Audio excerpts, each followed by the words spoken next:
Hey everyone, this is Jim. This is ECG interpretation. We're going to go over some Chapter 2 materials.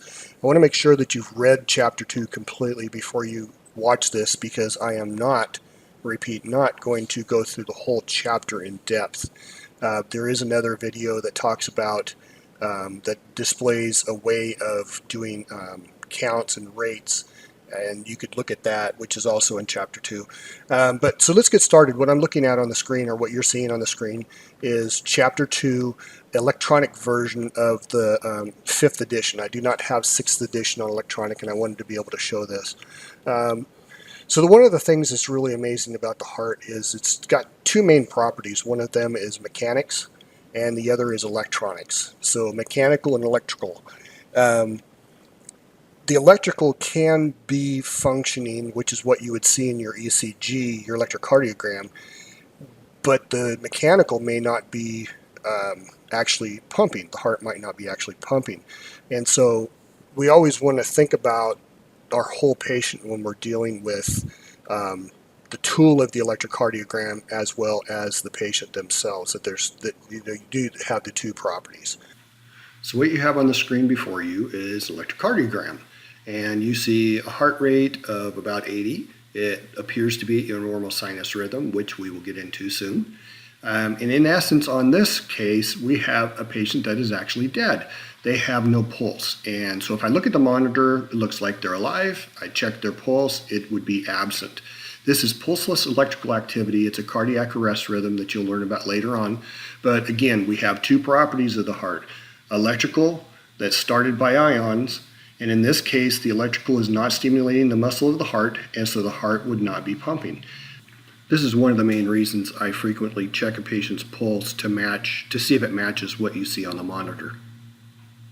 So really quickly, the book talks about automaticity, which is really cool.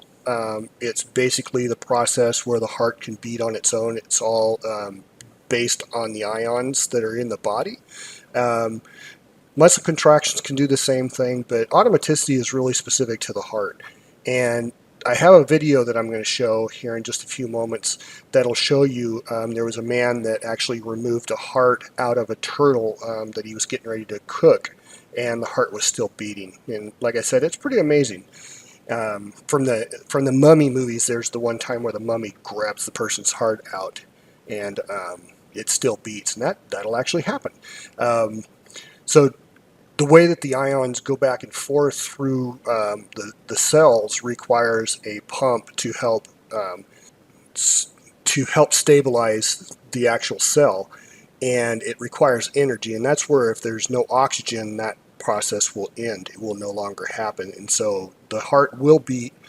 In this case, for the man with the turtle, it was a few minutes.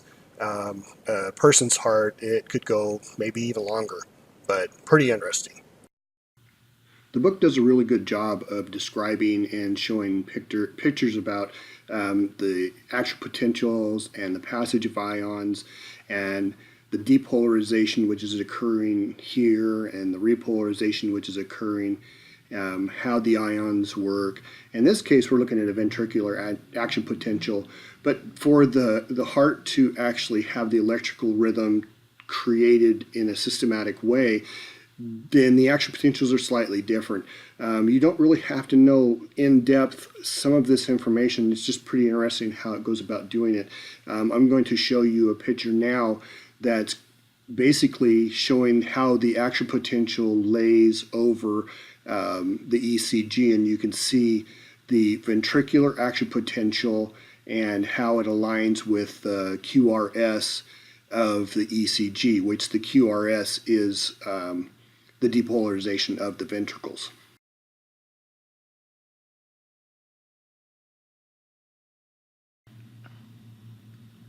So we're talking pacemakers. We're going to talk about the main pacemaker of the heart starts with the SA node. And right up in here, in the right atrium, we have the SA node. And the intrinsic rate for that is 60 to 100, and that's the primary pacemaker. Now, luckily, we've been blessed with the design that if that pacemaker does not function, then luckily we have some backup plans. And there's a multitude of reasons why this might not, heart disease, those kinds of things. But if this pacemaker does not fire, then our heart will use this location down in here, the AV node, AV junctional area, bundle of His. And that one has an intrinsic rate of 40 to 60, and I'll write all these down here in a minute. And so if this one doesn't work, this one's going to take over. And if this one doesn't work, then luckily the bottom of the heart will take over. And this one has an intrinsic rate of 20 to 40. Now, so what that means is we have our heart has the capability of continuing to beat if part of the pacemakers don't work. So here you see on page 227 of the 6th edition or page 244 of the 5th edition, you see a mechanical pacemaker implanted in the patient, and basically the electrical stimulus is going to go through these wires, and these wires are actually going to stimulate the lower portion of the heart. The lower portion of the heart is your pump. That's where you see this big old muscle. The upper portion of the heart does not have to pump for a person to survive, but the bottom of the heart does. And so in this case, they are stimulating the bottom of the heart. In most cases, when they do that, it's because the upper part of the heart, there is a block on the conduction system, and so if they stimulated the top of the heart, then they would not get the electrical activity going down through the bottom of the heart, which is what we need for our pump. So in this case, we have a ventricular pacemaker that's in place.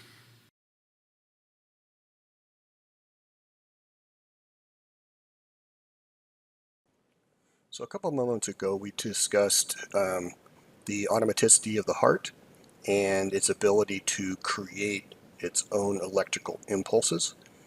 And hopefully those impulses will follow a path that causes a systematic pumping of the heart. Again, sometimes the electrical impulse does work, but it doesn't always capture into the heart muscle, and the heart muscle does not pump. In this case, we're going to talk just specifically about the electrical impulses and how they transfer through the body. And so the standard terminology, there's multiple words, but intrinsic rate is what we'll be discussing right now.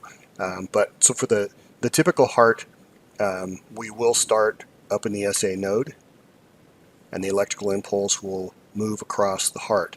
And so the heart is built with sort of a skeletal structure that goes along in here that prevents the electrical impulse from going directly down to the bottom of the heart.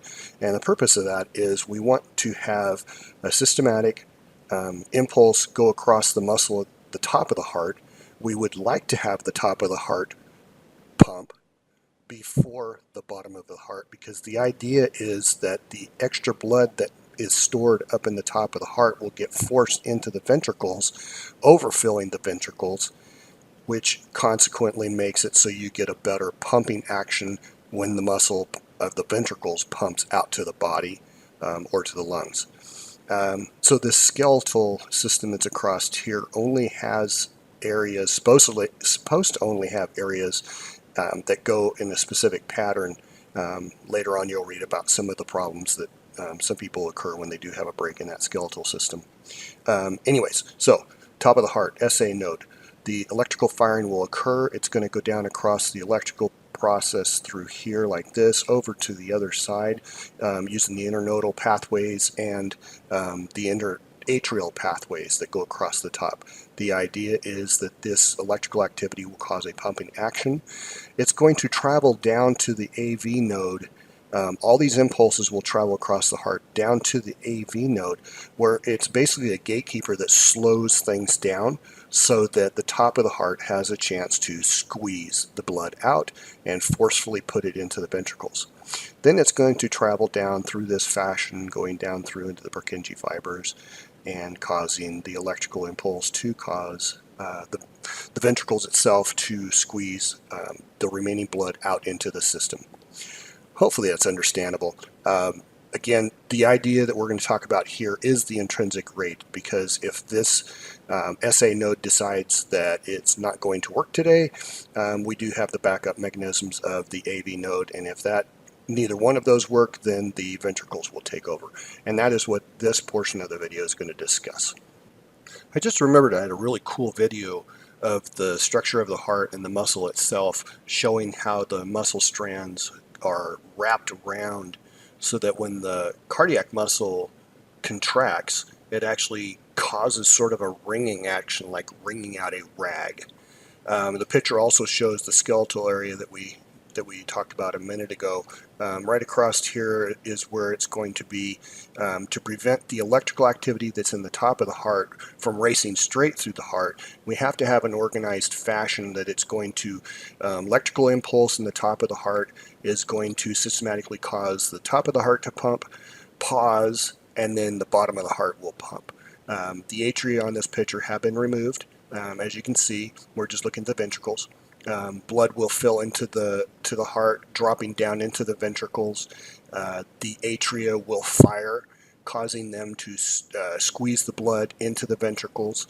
The AV node will cause a pause of the electrical impulse before the ventricles are allowed to fire, just so that the atria can finish pumping. But pretty impressive. The atria overfill the ventricles, which increases the amount of contractility of the heart, which in turn increases the amount of cardiac output to the heart. All right, back to intrinsic rates. So the SA node, sinus node, its intrinsic rate is 60 to 100. So automaticity, 60 to 100 is the intrinsic rate for the sinus rhythm. And so when we start looking at rates that are faster but originating in the sinus, if it's above 100, then it's going to be sinus tachycardia. Okay. If the rate is still coming from the sinus node but it's below 60, then we are going to have sinus bradycardia. And that's where we start getting our names, and that's pretty much the intrinsic rates help get us our names when we're starting to identify images. And so now I'm going to show you some quick images of each of these. So we'll begin with sinus rhythm. To identify a sinus rhythm, you'll read about that later on, but I have all the pieces and parts that say that this is originating in the sinus node.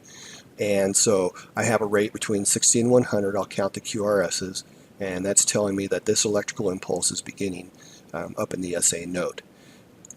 Now, if I look at all the pieces and parts and see that it's still a sinus, but I count it out and it's less than 60, the QRS rate is less than 60, then I have sinus bradycardia. Finally, I look at the pieces and parts and identify it's a sinus rhythm, but it's greater than 100, so the QRS is greater than 100, then this electrical rhythm is a sinus tachycardia. All right, now we have a couple rhythm strips.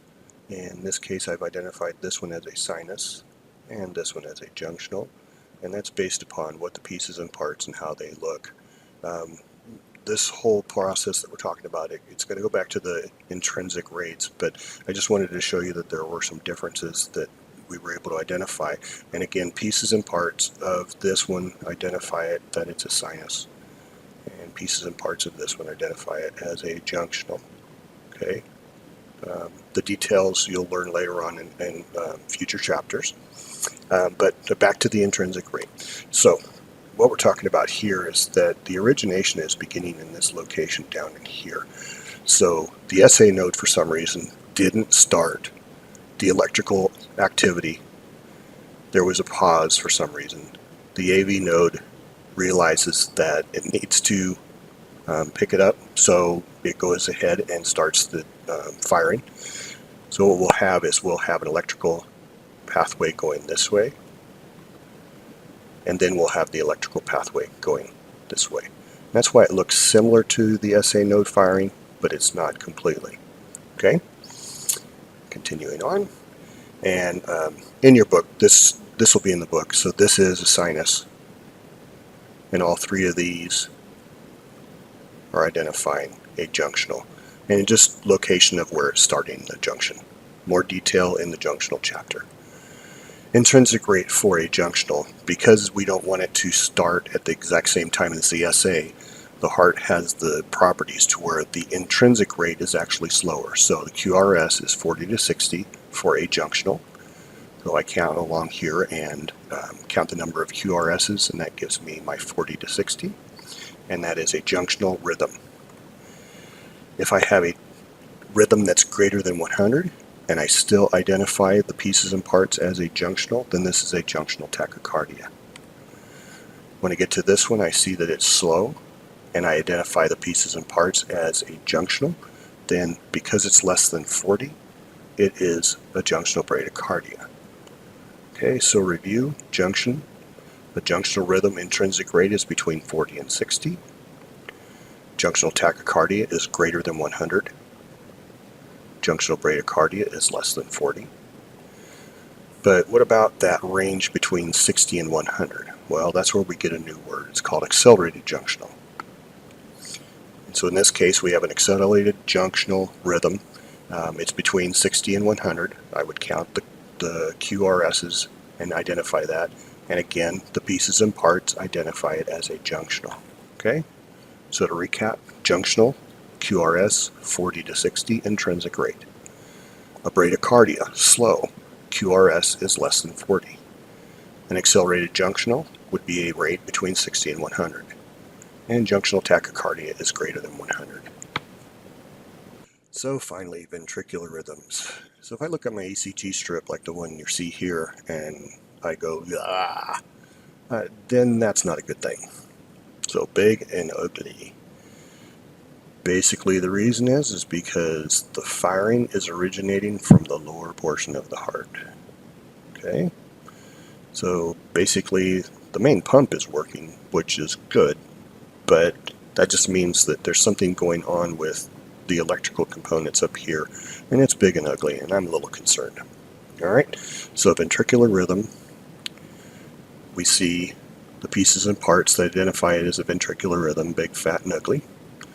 It's consistent as I go through here. We have consistency, but it's between 20 and 40, and so we call it a ventricular rhythm. The true name is idioventricular rhythm. If it's only once in a while, then that's an even bigger agonal rhythm. We typically use the word agonal when somebody is dying or dead, and so agonal rhythm is a rate of less than 20. Accelerated ventricular, or actually accelerated idioventricular rhythm, is a rate between 41 and 100. And again, pieces and parts identified as a ventricular rhythm, big, fat, and ugly, big, wide, and ugly, and I'm concerned. And we have ventricular tachycardia. All the pieces and parts look like a ventricular rhythm, and there's a bunch of other different kinds of ventricular tachycardias the way they look, but this is the basic one that we're just going to discuss today for the naming convention. Ventricular tachycardia, QRS rate is greater than 100. Okay, just to review, idioventricular, QRS between 20 and 40, so the intrinsic rate of the idioventricular is 20 to 40. Agonal rhythm, less than 20. Accelerated idioventricular, rates between 41 and 100, that's a ventricular rate. And finally, ventricular tachycardia, QRSs greater than 100 beats per minute.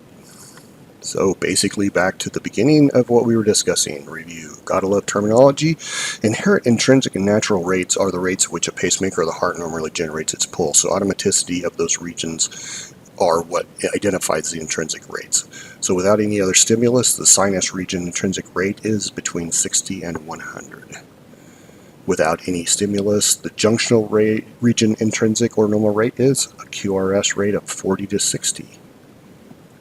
And finally, the ventricular region intrinsic normal rate is a rate between 20 and 40.